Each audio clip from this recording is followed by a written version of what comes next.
سیدی اعلیٰ حضرت اشاہ امام احمد رضا خان فاضلی بریلوی رحمۃ اللہ تعالیٰ علیہ اپنے ایک نعتیہ کلام میں کچھ یوں گویا ہوتے ہیں، فرماتے ہیں لم یأتی نظیرک فی نظر مثل تشدنا پیدا جانا۔ فرماتے ہیں کہ میری نظر نے آج تک آپ جیسا خوبصورت دیکھا ہی نہیں، مثل تو نشد پیدا جانا۔ کیوں نہیں دیکھا؟ اسی مصرے کے آگے والے حصے میں ارشاد فرماتے ہیں اس لیے کہ آپ کی مثل تو دنیا میں کوئی پیدا ہی نہیں ہوا ہے، تو پھر میری آنکھ کیسے دیکھتی؟ ثنا خوان رسول صحابی رسول حضرت سیدنا حسان بن ثابت رضی اللہ تعالی عنہ اپنے پیارے آقا مدینے والے مصطفیٰ صلی اللہ تعالی وسلم کی مدح کرتے ہوئے کچھ یوں گویا ہوتے ہیں، فرماتے ہیں وَأَحْسَنُ مِنْكَ لَمْ تَرَ قَطُّ عَيْنِي وَأَجْمَلُ مِنْكَ لَمْ تَلِدِ النِّسَاءُ خُلِقْتَ مُبَرَّأً مِنْ كُلِّ عَيْبٍ كَأَنَّكَ قَدْ خُلِقْتَ كَمَا تَشَاءُ۔ حضرت سیدنا حسان بن ثابت رضی اللہ تعالی عنہ اپنے آقا کی چہرے کی زیارت کرتے ہوئے کچھ یوں گویا ہوتے ہیں، فرماتے ہیں وَأَحْسَنُ مِنْكَ لَمْ تَرَ قَطُّ عَيْنِي کہ یا رسول اللہ میری آنکھ نے آج تک آپ جیسا کوئی حسین و جمیل دیکھے ہی نہیں۔ وَأَجْمَلُ مِنْكَ لَمْ تَلِدِ النِّسَاءُ، آگے والے مصرے میں اس کی وجہ بھی بتا رہے ہیں کہ میں نے آج تک آپ جیسا خوبصورت کیوں نہیں دیکھا، فرماتے ہیں وَأَجْمَلُ مِنْكَ لَمْ تَلِدِ النِّسَاءُ کہ کسی عورت نے آپ جیسا خوبصورت بچہ پیدا ہی نہیں کیا، آپ جیسا حسین پیدا ہی نہیں کیا۔ خُلِقْتَ مُبَرَّأً مِنْ كُلِّ عَيْبٍ، یا رسول اللہ آپ کو تو ہر عیب سے پاک پیدا کیا گیا ہے۔ خُلِقْتَ مُبَرَّأً مِنْ كُلِّ عَيْبٍ كَأَنَّكَ قَدْ خُلِقْتَ كَمَا تَشَاءُ، گویا کہ یا رسول اللہ آپ کو تو ایسے پیدا کیا گیا ہے جیسے آپ چاہتے ہیں، جیسے آپ کی منشا ہے، جیسے آپ کی رضا ہے، آپ کو ایسے پیدا کیا گیا ہے۔ تو اس شعر کے اندر سیدی اعلیٰ حضرت نے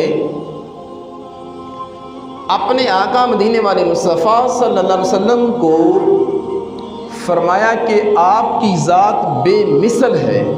اسی طرح اللہ پاک قرآن پاک میں اپنی ذات کے بارے میں ارشاد فرماتا ہے لیس کمثلہ شیء کہ اللہ پاک کی ذات کی مثل کوئی نہیں ہے۔ تو اللہ پاک کی ذات کی مثل جس طرح کوئی نہیں ہے تو اس کے حبیب کی مثل بھی مخلوق میں سے کوئی نہیں ہے۔ یہی ہمارے اسلاف کا عقیدہ تھا۔ دیکھیں کہ اشاہ امام احمد رضا خان فاضلی بریلوی فرماتے ہیں کہ لم یأتی نظیرک فی نظر مثل تو نشد پیدا جانا کہ میری آنکھ نے آپ جیسا حسین و جمیل دیکھا ہی نہیں، مثل تو شد نہ پیدا جانا کہ آپ جیسا حسین و جمیل پیدا ہی نہیں ہوا تو میری آنکھ دیکھتی کیسے؟ میرے آقا خود ایک موقع پر ارشاد فرماتے ہیں ایکم مثلی، کیا تم میں سے کوئی میری مثل ہے؟ ایکم مثلی، تم میں سے کوئی میری مثل ہے، میرے جیسا کوئی ہے؟ ابھی تو عند ربی، میں اپنے رب کے پاس رات گزارتا ہوں۔ ابھی تو عند ربی، میں اپنے رب ذوالجلال کی بارگاہ میں راتوں کو گزارتا ہوں۔ وَيُطْعِمُنِي وَيَسْقِينِي، اس حال میں کہ میرا رب مجھے کھلاتا ہے اور میرا رب مجھے پلاتا ہے۔ تو جس طرح رب ذوالجلال کی ذات بے مثل ہے، اسی طرح رب کا رسول بھی بے مثل ہے۔ ہمارے پیارے آقا مدینے والے مصطفیٰ صلی اللہ تعالی علیہ وآلہ وسلم بھی بے مثل ہیں، اور رب ذوالجلال کا کلام مجید فرقان حمید بھی بے مثل ہے۔ اور جن حضرات نے اس کلام کے بارے میں مگویاں کی، گفتگو کی، تو ان کو رب ذوالجلال نے ارشاد فرمایا فَأْتُوا بِصُورَةٍ مِّن مِّثْلِهِ، فَأْتُوا بِصُورَةٍ مِّن مِّثْلِهِ، کہ اگر تم یہ کہتے ہو کہ یہ رب ذوالجلال کا کلام نہیں ہے تو پھر اس کی مثل کسی ایک صورت کی مثل کوئی کلام لے کر کے آ جاؤ۔ اور ایک اور مقام پر میرے رب نے ارشاد فرمایا فاتو بعشر سور مثلہ۔ اب 114 آیتیں صورتیں ہیں قرآن پاک کے اندر، چلیں وہ تو نہیں کر سکتے تم لوگ، کوئی 10 آیتیں ہی لے کر کے آ جاؤ، 10 صورتیں ہی لے کر کے آ جاؤ، اس کی مثل جو قرآن میں آیا ہوا ہے اس کی مثل کو 10 صورتیں ہی لے کر کے آ جاؤ۔ فَأْتُوا بِعَشْرِ سُوَرَ مِثْلِهِ، کہ کوئی 10 جو صورتیں ہیں وہی اس کی مثل لے کر کے آ جاؤ۔ یہ ان کو عاجز کرنے کے لیے فرمایا کہ جس طرح رب ذوالجلال کی ذات یکتا ہے، اس کا کوئی مثل نہیں ہے، وہ وحدہ لا شریک ہے، اس کا کوئی شریک نہیں ہے، اسی طرح محمد مصطفیٰ صلی اللہ علیہ وسلم کی ذات اقدس بھی بے مثل ہے اور رب کا کلام بھی بے مثل ہے، اس کی بھی کوئی مثال نہیں، اس کا بھی کوئی نظیر نہیں ہے، اس کا بھی کوئی ثانی نہیں ہے۔ یعنی مخلوق کا کلام خالق کے کلام سے کبھی مشابہت نہیں رکھ سکتا، اس کے جیسا کبھی نہیں ہو سکتا۔ تو مٹانے سے کسی کے نہ مٹا ہے نہ مٹے گا، جب بڑھائے تجھے اللہ تعالیٰ تیرا۔ تو جس کو رب ذوالجلال جو ہے، اس کو جس چیز کو رب ذوالجلال جو ہے بقا عطا فرما دے تو اس کو کون مٹا سکتا ہے؟ کوئی نہیں مٹا سکتا۔ چنانچہ ایک اور مقام کسی نے کیا خوب کہا کہ فانوس بن کے جس کی حفاظت ہوا کرے، فانوس بن کے جس کی حفاظت ہوا کرے، وہ شمع کیا بجھے جس کی حفاظت خدا کرے۔ رب تعالیٰ اس کلام مجید کے بارے میں ارشاد فرماتا ہے وَأَنزَلْنَا إِلَيْكُمْ نُورًا مُبِينًا، اور ہم نے تمہاری طرف روشن نور بھیجا ہے، ہم نے تمہاری طرف روشن نور بھیجا ہے۔ اور رب تعالیٰ اپنی شان کے بارے میں کچھ یوں گویا ہوتا ہے، فرماتا ہے اللہ نور السماوات والارض، اللہ زمین و آسمان کا نور ہے۔ اور رب تعالیٰ اپنے حبیب کے بارے میں کچھ یوں گویا ہے قد جاءکم من اللہ نور، تحقیق تمہارے پاس نور آیا۔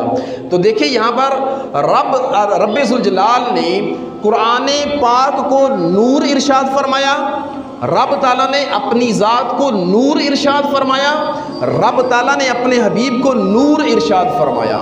اس کے اندر ایک چیز قدر مشترک ہے کہ رب بھی نور ہے، رب کا کلام بھی نور ہے، رب کا حبیب بھی نور ہے۔ اور پھر اس کلام مجید کے بارے میں میرے رب نے ارشاد فرمایا اِنَّا نَحْنُ نَزَّلْنَا الذِّكْرَ وَإِنَّا لَهُ لَحَافِظُونَ، کہ بے شک اس ذکر کو ہم اتارنے والے ہیں اور بے شک ہم ہی اس کی حفاظت فرمانے والے ہیں، ہم ہی اس کے محافظ ہیں۔ اور رب تعالیٰ کیسے اپنے کلام مجید کی حفاظت فرماتا ہے، اس کے اندر کتنی ساری مثالیں ہیں، صرف ایک مثال کو ہی لے لیجئے۔ فرعون کو جب نجومیوں نے کہا تھا کہ تیری سلطنت کے اندر ایک عنقریب بچہ پیدا ہونے والا ہے، وہ بچہ تیری سلطنت کے زوال کا سبب بنے گا، تو اس نے کیا کیا تھا؟ بنی اسرائیل کے اندر اس نے حکم جاری کر دیا تھا کہ جو کوئی بھی لڑکا پیدا ہو جائے اس کو قتل کر دیا جائے اور جو بچی پیدا ہو اس کو زندہ رکھا جائے۔ رب تعالیٰ نے فرعون کے گھر میں ہی موسیٰ علیہ السلام کو بھیج کر کس کی پرورش فرمائی۔ وہ کیا کرنا چاہ رہا تھا؟ وہ اس بچے کو قتل کرنا چاہ رہا تھا کہ جو اس کی سلطنت کے زوال کا سبب بننے والا ہے۔ میرا رب کتنا قدرت والا ہے، کتنا قادر ہے، اس نے اسی بچے کو اسی فرعون کے گھر میں اس کی پرورش کرائی۔ یہ ہے میرا رب قدرت والا۔ تو یوں میرا رب جو ہے وہ اپنے کلام مجید کا محافظ ہے۔ میرے رب نے ارشاد فرمایا اِنَّا نَحْنُ نَزَّلْنَا الذِّكْرَ، کہ بے شک ہم اس ذکر کو، اس قرآن کو اتارنے والے ہیں، وَإِنَّا لَهُ لَحَافِظُونَ، اور ہم ہی اس کے محافظ ہیں۔ حضرت سیدنا یونس علیہ نبینا علیہ الصلوۃ والسلام جب مچھلی کے پیٹ میں چلے جاتے ہیں، وَنَادَى فِي الظُّلُمَاتِ، آپ نے اس اندھیرے کے اندر یعنی مچھلی کے پیٹ میں اپنے رب کو پکارا، لا الہ الا انت سبحانک انی کنت من الظالمین، اے اللہ تیرے علاوہ کوئی الہ نہیں، تیری ذات پاک ہے اور میں ظلم کرنے والے میں سے ہوں۔ یہ کس وقت ارشاد فرمایا؟ جب حضرت یونس علیہ نبینا علیہ السلام مچھلی کے پیٹ میں ہیں، اور آج کی سائنس کہتی ہے کہ انسان اس آکسیجن کے بغیر چند منٹ یا چند سیکنڈ کے بغیر رہ ہی نہیں سکتا، فوت ہو جاتا ہے، مر جاتا ہے۔ مچھلی کے پیٹ میں اندھیرا ہے، ادھر کون سی آکسیجن ہے؟ یہ ہے میرے رب کی قدرت، یہ ہے میرے رب کی حفاظت۔ میرا رب ایسا حفاظت فرماتا ہے کہ مچھلی کے پیٹ کے اندر بھی جس کو زندہ رکھنا ہوتا ہے اس کو زندہ رکھتا ہے۔ تو رب تعالیٰ یوں اپنے کلام مجید کی حفاظت کرنے والا ہے۔ اچھا 1400 سال گزر گئے، 14.5 سال گزر چکے ہیں، بڑے بڑے لوگ آئے، بڑے بڑے بدمعاش آئے، بڑے بڑے سپہ سالار آئے، بڑے بڑے جاگیردار آئے، بڑے بڑے دعوے کرنے والے آئے، جنہوں نے کہا تھا ہم اسلام کو ختم کر دیں گے، ہم مسلمانوں کو ختم کر دیں گے۔ چنگیز خان کا اپنا نام سنا ہوگا، ہلاکو خان کا اپنے نام سنا ہوگا، اس نے بے شمار مسلمانوں کا قتل عام کیا تھا، یہاں تک کہ اس کے دور میں اس نے اپنی سلطنت کے اندر یہ حکم جاری کر دیا تھا کہ جو کوئی بھی کسی مسلمان کو پکڑ کر کے لائے گا ہم اس کو انعام دیں گے۔ اور اس نے اتنا مسلمانوں کا قتل عام کیا تھا کہ مسلمانوں کی کھوپڑیوں کے مینار تعمیر کیے گئے تھے، اتنے مسلمانوں کو قتل کیا گیا تھا۔ تو کیا مسلمان مٹ گئے؟ ارے جس کی حفاظت، جس کی بقا میرے رب کے ذمہ کرم پر ہو، اس کو کون مٹا سکتا ہے؟ اس کو کون ختم کر سکتا ہے؟ کوئی نہیں ختم کر سکتا۔ اور اسی کلام مجید کو میرے رب نے ارشاد فرمایا، یا ایھا الناس قد جاءتکم موعظۃ من ربکم وشفاء لما فی الصدور وہدی ورحمۃ للمؤمنین۔ اے لوگو، تحقیق تمہارے رب کی طرف سے تمہارے پاس موعظہ نصیحت آئی، وشفاء لما فی الصدور، اور یہ شفا ہے سینوں کے لیے۔ یہ قرآن، یہ کلام مجید، یہ شفا ہے سینوں کے لیے، وہدن، اور یہ ہدایت ہے، ورحمۃ للمؤمنین، اور یہ مومنوں کے لیے رحمت ہے۔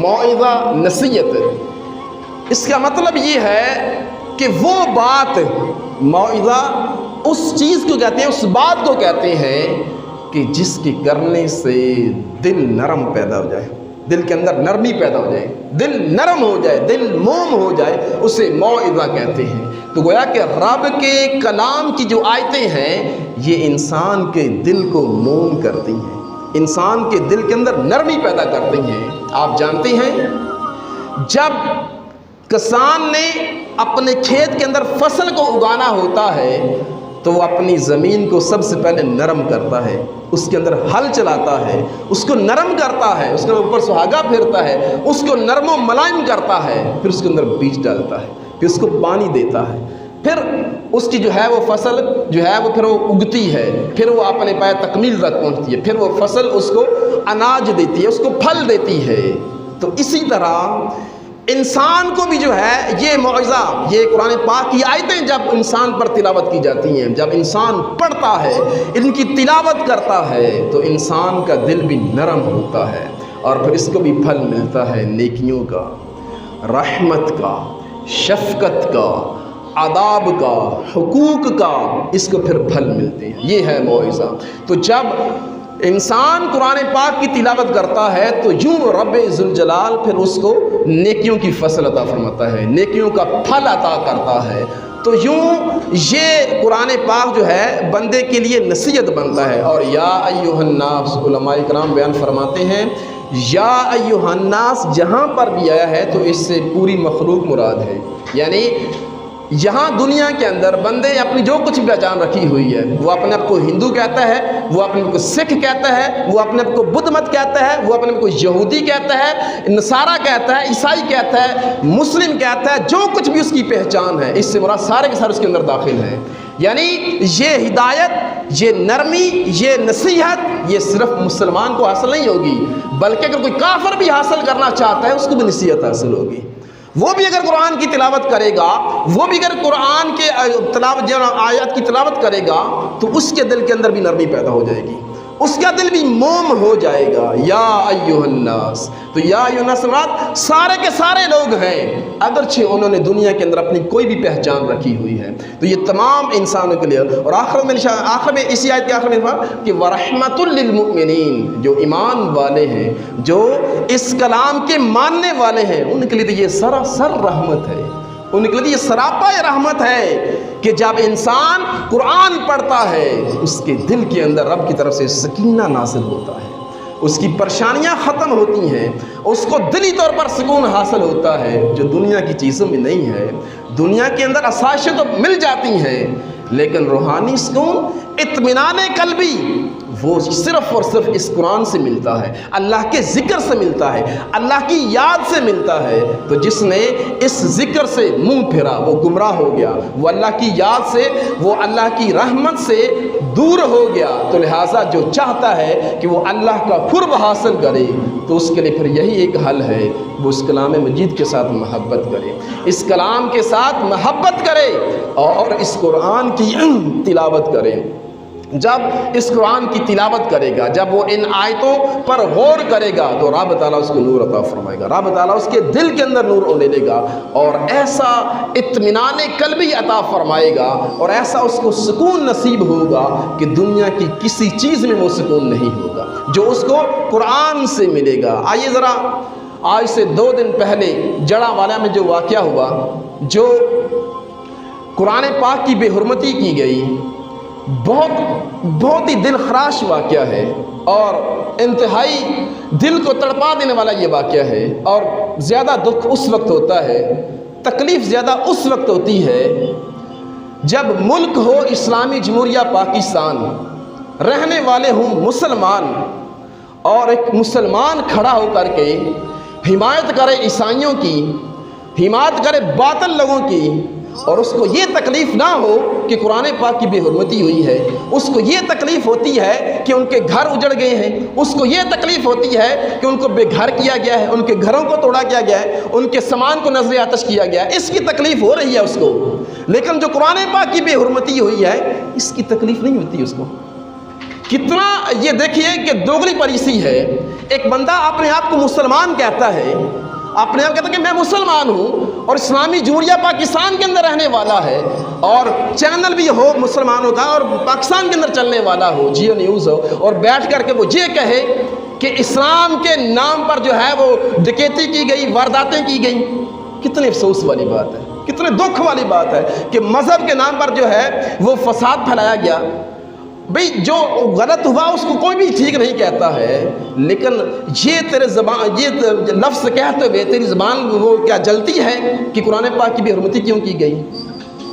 آخر وجہ کیا ہے، سبب کیا ہے؟ یہ آئے دن اس طرح کے واقعات ہو رہے ہیں۔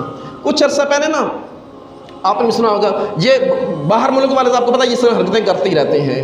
یہ جہنم کے قریب کوئی گاؤں ہے، وہاں کوئی بزرگ تھے، امام صاحب تھے، اور ان کے ساتھ کچھ وہ پنڈ والے لوگ تھے، وہ ریلی نکال رہے تھے، اور ریلی نکالتے ہوئے نا وہ جو امام صاحب تھے بڑی عمر کے تھے، بزرگ تھے، تو وہ نا ناموس رسالت پر تقریر کر رہے تھے، اور تقریر کرتے کرتے اتنے ان کے وہ مطلب وہ دل برداشتہ ہوئے، اتنی ان کو تکلیف ہوئی، اتنا ان کو دکھ ہوا، یقین جانیے گا وہ ویڈیو دیکھ کر نا دل دہل گیا تھا میرا بھی اس وقت، کہ وہ بیان کرتے ہوئے اپنی جان آفرین کو سپرد کر گئے۔ مجھے نا وہ واقعہ یاد آتا ہے نا تو آج دل کرتا ہے کہ جان نکل ہی جائے کہ یار ایک بندہ اپنے آپ کو مسلمان کہتا ہے، اس کو تکلیف نہیں ہوتی کہ قرآن پاک کی بھی حرمتی ہوئی ہے، دکھ نہیں ہوتا اسے اس چیز کا دکھ ہو رہا ہے کہ عیسائیوں کے گھر جلائے گئے ہیں، اسے اس چیز کا دکھ ہو رہا ہے کہ عیسائیوں کے مال کو لوٹا گیا ہے۔ یار اس چیز کا دکھ نہیں ہوا اسے کہ قرآن پاک جو لارائب کتاب ہے، جس پر ایمان جس کے لیے ایمان مسلمان زندہ ہے، اس کی بے حرمتی پر اس کو تکلیف نہیں ہو رہی۔ اور بڑے بڑے سیاسی لوگ، بڑے بڑے اقتدار والے لوگ وہ بھی اس چیز کی مذمت کر رہے ہیں، جی وارداتیں یہ بہت غلط ہوا ہے، مذمت کرتے ہیں ہم۔ اس کی مذمت کیوں نہیں کرتے کہ قرآن پاک کی بے حرمتی کی گئی ہے؟ اس کی کیوں نہیں مذمت کرتے تم لوگ؟ یار قرآن پاک تو اس کی تو کیا عظمت و شان ہے. میرے آقا مدینے والے مصطفیٰ صلی اللہ تعالی وسلم کی ذرا سیرت کو دیکھیں تو صحیح. میرے آقا نے کبھی بھی اپنی ذات کے لیے کسی سے بدلہ نہیں لیا. کبھی بھی میرے آقا نے اپنی ذات کے لیے کسی سے بدلہ نہیں لیا. ایک مطلب خیبر سے واپسی پر ایک خاتون نے میرے آقا کی دعوت کی, کہا کہ یا رسول اللہ میں آپ کی دعوت کرنا چاہتی ہوں. میرے آقا نے اس کی دعوت کو قبول کر لیا. تو وہ جو خاتون تھی وہ یہودیہ تھی اور وہ آپ کی پکی دشمن تھی, اور آپ کے ساتھ ایک غلام بھی تھے, اور اس نے گوشت کے اندر زہر ملایا ہوا تھا. اور میرے آقا مدینے والے مصطفیٰ صلی اللہ علیہ وسلم نے ابھی 1 یا 2 لقمے لیے تھے کہ اللہ تعالیٰ نے وہ وحی کے ذریعے اپنے حبیب کو یہ اطلاع کر دی کہ اے حبیب یہ گوشت نہ تناول فرمائے اس لیے کہ اس کے اندر زہر ہے. لیکن وہ جو آپ کے ساتھ صحابی رسول تھے وہ کچھ کھا چکے تھے, تو میرے آقا نے اس سے اپنے ہاتھ کو روک لیا, اور میرے آقا نے اپنی ذات کے لیے سروں سے بدلہ نہیں لیا تھا کہ اس نے مجھے مارنے کی کوشش کی. اپنی ذات کے لیے بدلہ نہیں لیا تھا, لیکن وہ صحابی رسول جنہوں نے اس کا بنایا ہوا گوشت کھایا تھا اور وہ شہید ہو گئے تھے, تو اس کے جو ہے وہ قصاص میں اس عورت کو قتل کیا گیا تھا. لیکن جب قرآن کی بات آ جائے, جب بات آ جائے اللہ کے کلام کی, تو پھر میرے آقا بھی تڑپ جاتے ہیں, میرے آقا بھی پریشان ہو جاتے ہیں. 4 ہجری کا سال چل رہا ہے. ایک شخص جو کہ حقیقت میں بد باطن تھا, وہ سرکار کی بارگاہ میں آتا ہے, اور جب وہ آتا ہے سرکار اسے اسلام پیش کرتے ہیں, لیکن وہ اسلام سے نہ تو نفرت کا اظہار کرتا ہے نہ اسلام کو قبول کرتا ہے, اور وہ کہتا ہے کہ آپ اپنے کچھ صحابہ کرام کو ہمارے قبیلوں میں بھیجیں, ہو سکتا ہے کہ یہ جا کر ان کو جب اسلام کی دعوت دیں تو ہو سکتا ہے کہ ہمارے قبیلے کے جو لوگ ہیں وہ اسلام کو قبول کر لیں. میرے آقا کو یہ بات بڑی پسند آئی, اور میرے آقا نے اس شخص کے ساتھ 70 صحابہ کرام کو بھیجا, اور یہ 70 وہ صحابہ کرام تھے جو حفاظ قرآن تھے, جو حافظ قرآن تھے, قاری قرآن تھے. میرے آقا نے صرف دیکھیے کہ میرے آقا کے دل کے اندر نرمی, شفقت اور پیار دیکھیے کہ یار اگر ان کے جانے سے وہ لوگ مسلمان ہوتے ہیں مجھے کوئی اعتراض نہیں ہے. میرے آقا نے اپنے 70 غلاموں کو بھیجا جو قاری قرآن تھے, حافظ قرآن تھے. بیرے معونہ کے یہ ایک جگہ تھی, جب وہاں پر پہنچے تو یہ شخص اپنے قبیلے میں چلا جاتا ہے, اور کافی دیر گزر جاتی ہے. پھر جب یہ جو 70 صحابہ کرام تھے یہ جو انتظار کر رہے تھے اس کی واپسی آنے کا, ان میں سے اب میرے آقا نے جس شخص کو, جس صحابی کو امیر قافلہ بنایا ہوا تھا, وہ اٹھے اور اس شخص کے پاس گئے. وہ اپنے قبیلے کا وڈیرا تھا, چودھری تھا, جگیردار تھا. اس کے پاس گئے تو وہ جو تحریر تھی جو وہ اس نے جب اس صحابی نے اس کو دی کہ اس شرط پر ہم لوگ آئے تھے تو آپ ہمارے ساتھ تعاون فرمائیں. اچھا ہوا یوں کہ اس نے اس تحریر کو دیکھا تک نہیں, اور پیچھے جو بندہ کھڑا تھا اس کو اشارہ کیا, اور اس نے اشارہ پاتے ہی فوراً نیزے سے حملہ کیا اور صحابی رسول کو شہید کر دیا. اب اس نے کیا کیا کہ اپنے ساتھ جو دیگر اور قبائل تھے ان کو بھی ساتھ ملایا اور ایک لشکر جرار تیار کیا, اور جہاں بیر معونہ کے مقام پر جہاں پر 70 صحابہ کرام جو ہیں وہ انتظار کر رہے تھے اپنے امیر کا, ان کی طرف یہ قافلہ لے کر اپنا لشکر لے کر کے چلے گئے جنگ کرنے کے لیے, ان کو شہید کرنے کے لیے. اب یہ لوگ تو تھے ہی وہ کیا کہتے ہیں بغیر ہتھیار کے, اب ان کے پاس تو تھا نہیں, اس لیے یہ تو چونکہ علم دین کی وہ تعلیم کے لیے آئے ہوئے تھے, لوگوں کو اسلام کی دعوت دینے کے لیے تھے, تو ان کے پاس تو کچھ تھا نہیں. اب یہ لوگ آئے اور انہوں نے ان تمام صحابہ کرام کو ساتھ جنگ کر کے ان کو شہید کر دیا, اور صرف ایک صحابی رسول حضرت عبداللہ بن دمری رضی اللہ تعالی عنہ, ان کو اس جگیردار نے یہ کہہ کر کے چھوڑ دیا کہ میری ماں نے ایک غلام آزاد کرنے کی منت مانی تھی, لہٰذا میں تجھے آزاد کرتا ہوں. اور اس صحابی رسول کے سر کے کچھ بال اس نے کاٹ دیے, یعنی غلام بنا کر وہ اس کو آزاد کیا. اور جب یہ حضرت عبداللہ بن زمری رضی اللہ تعالی عنہ جب مدینہ شریف میں سرکار کی بارگاہ میں حاضر ہوئے,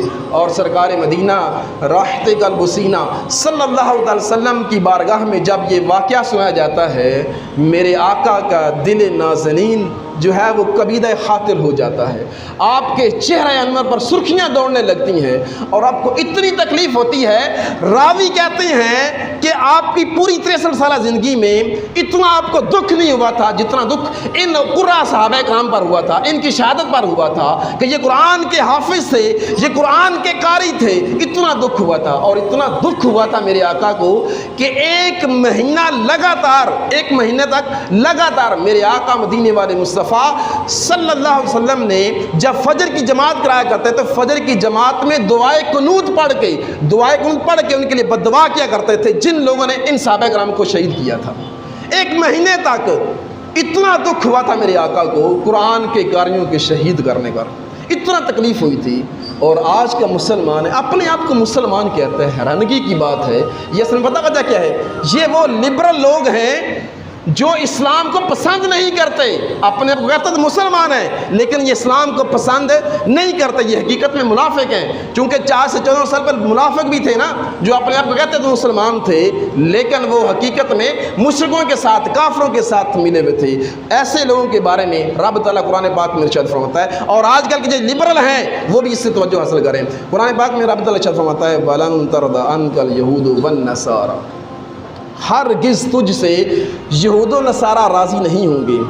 یہ لبرل لوگ، یہ کافروں کو خوش کرنے والے، یہ یہود و نصارہ کو خوش کرنے والے اور اسلام کے خلاف بکنے والے، یہ ذرا غور کریں۔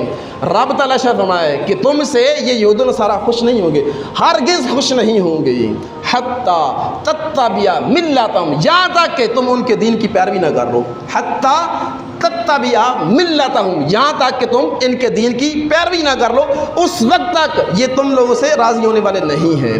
قل ان ھدی اللہ ھو الھدی، بے شک اللہ کی ہدایت وہی ہدایت ہے، بے شک اللہ کی ہدایت وہی ہدایت ہے، یعنی قرآن میں اور اللہ کے حبیب کی صورت میں جو ہدایت آگی وہی ہدایت ہے، اس کے علاوہ کوئی ہدایت نہیں ہے۔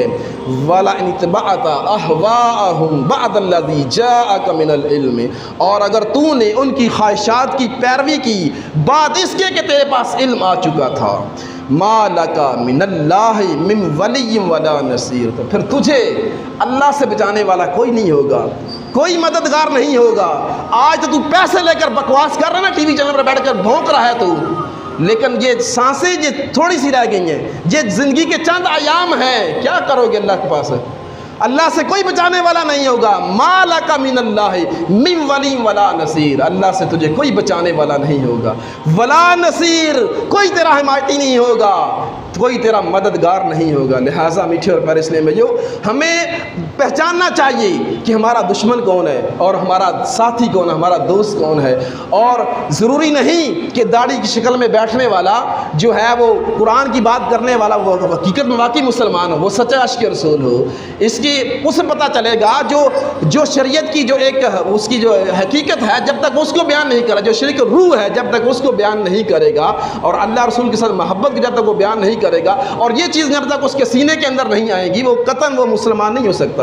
لہٰذا ایسے لوگوں کے بارے میں ہمیں جو ہے وہ خبردار رہنا چاہیے، اور کہیں ایسا نہ کسی کے جھانسے میں آ کر کے ہم بھی اپنے دین کے بارے میں کچھ ایسی الٹی سیدھی بات کر دیں کہ ہم دار اسلام سے خارج ہو جائیں۔